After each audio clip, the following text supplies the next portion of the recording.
कौन सी स्त्री के भाग्य में पुत्र नहीं होता? कौन सी स्त्री विधवा होती है? सभी भाइयों और बहनों को मेरा सादर प्रणाम। हमारा नया चैनल है, आगे बढ़ाने के लिए सब्सक्राइब जरूर करना। आपका धन्यवाद। श्री कृष्ण के जीवन के कई दृष्टांत और उपदेश हमें यह सिखाते हैं कि भाग्य, कर्म और जीवन की घटनाएं सभी हमारे कर्मों पर आधारित होती हैं। कृष्ण ने गीता में कहा है कि हमारा कर्म ही हमारे भविष्य और भाग्य का निर्धारण करता है। किसी स्त्री के भाग्य में पुत्र होगा या नहीं, या वह विधवा होगी या नहीं, यह उसके पूर्व जन्मों के कर्म, इस जन्म के कर्म और समय की परिस्थितियों पर निर्भर करता है।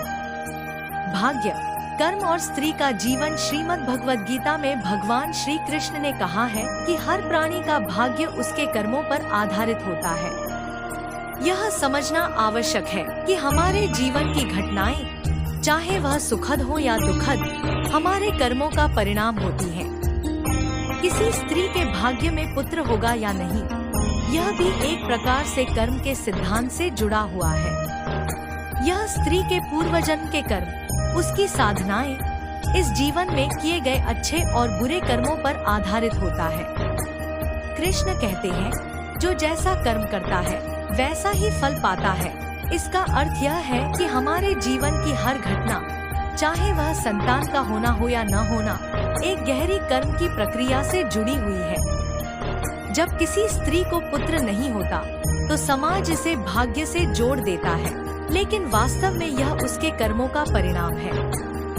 यह जरूरी नहीं है कि वह स्त्री कुछ गलत कर रही हो, बल्कि यह भी संभव है कि वह आत्मा एक विशिष्ट अनुभव और जीवन के पाठ के लिए इस जीवन में आई हो। विधवा होना और कृष्ण का दृष्टिकोण, विधवा होना भी एक ऐसा अनुभव है जिसे समाज अक्सर दुर्भाग्यपूर्ण मानता है।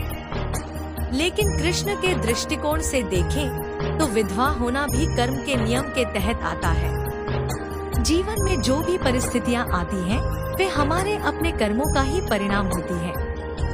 यह ईश्वर की कृपा और प्रकृति का नियम है कि हम अपने कर्मों के अनुसार ही अपने जीवन में सुख दुख का अनुभव करते हैं। कृष्ण हमें यह सिखाते हैं कि जीवन की घटनाओं को स्वीकार करना चाहिए और उन्हें ईश्वर की योजना का एक हिस्सा मानकर आगे बढ़ना चाहिए। अगर किसी स्त्री का पति नहीं रहा तो यह उसकी आत्मा के विकास का एक तरीका हो सकता है।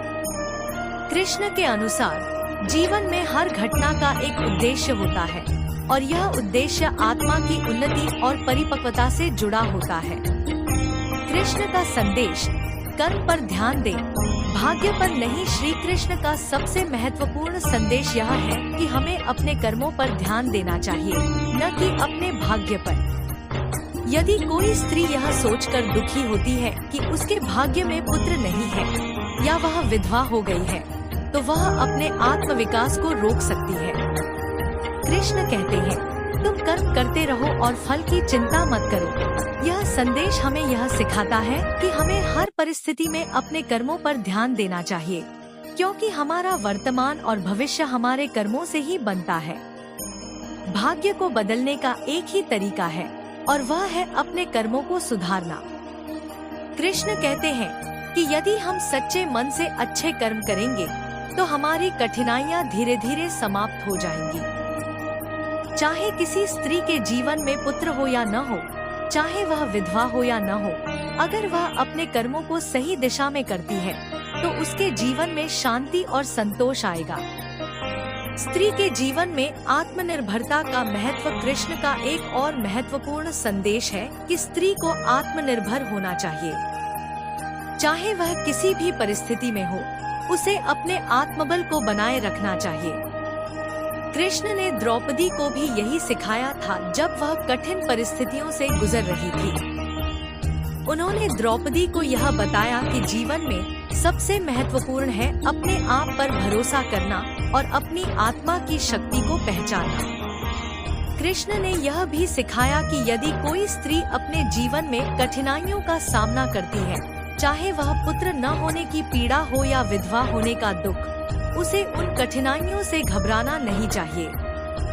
उसे अपने अंदर की शक्ति को पहचानना चाहिए और अपने जीवन को ईश्वर की कृपा मानकर आगे बढ़ना चाहिए।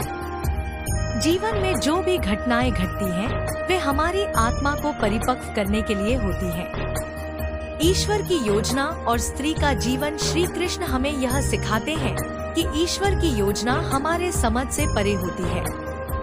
किसी स्त्री के जीवन में यदि पुत्र नहीं होता, तो इसका यह मतलब नहीं है कि उसका जीवन अधूरा है।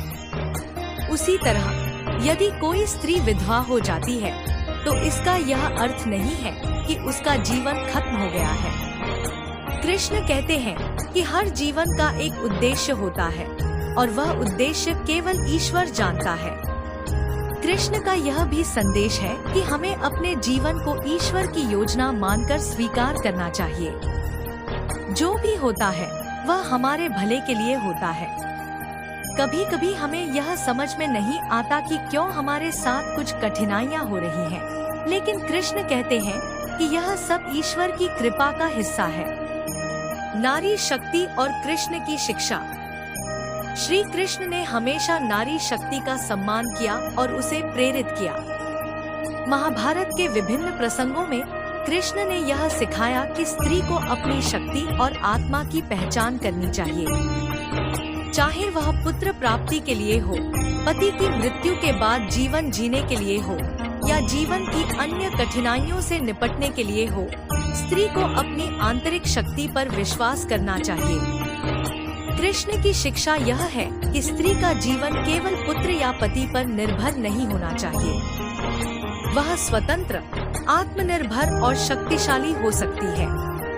उसका जीवन केवल परिवार और समाज के दृष्टिकोण से परिभाषित नहीं होता, बल्कि उसकी आत्मा की उन्नति और कर्मों से परिभाषित होता है। निष्कर्ष, श्री कृष्ण का जीवन और उनके उपदेश हमें यह सिखाते हैं कि जीवन में किसी भी प्रकार की कठिनाइयों से घबराना नहीं चाहिए। चाहे किसी स्त्री के जीवन में पुत्र न हो, चाहे वह विधवा हो, उसे हमेशा अपने कर्मों पर ध्यान देना चाहिए और अपने आत्मबल को पहचानना चाहिए। कृष्ण हमें यह सिखाते हैं कि जीवन की हर घटना हमारे कर्मों का परिणाम होती है और हमें हर परिस्थिति को स्वीकार करके ईश्वर पर भरोसा रखना चाहिए। स्त्री के जीवन में चाहे कितनी भी कठिनाइयाँ क्यों न आए, कृष्ण की शिक्षा यही है कि उसे अपनी शक्ति को पहचानना चाहिए और जीवन को एक नए दृष्टिकोण से देखना चाहिए। जीवन का उद्देश्य केवल पुत्र प्राप्ति या पति का साथ नहीं है, बल्कि आत्मा की उन्नति और ईश्वर की भक्ति है।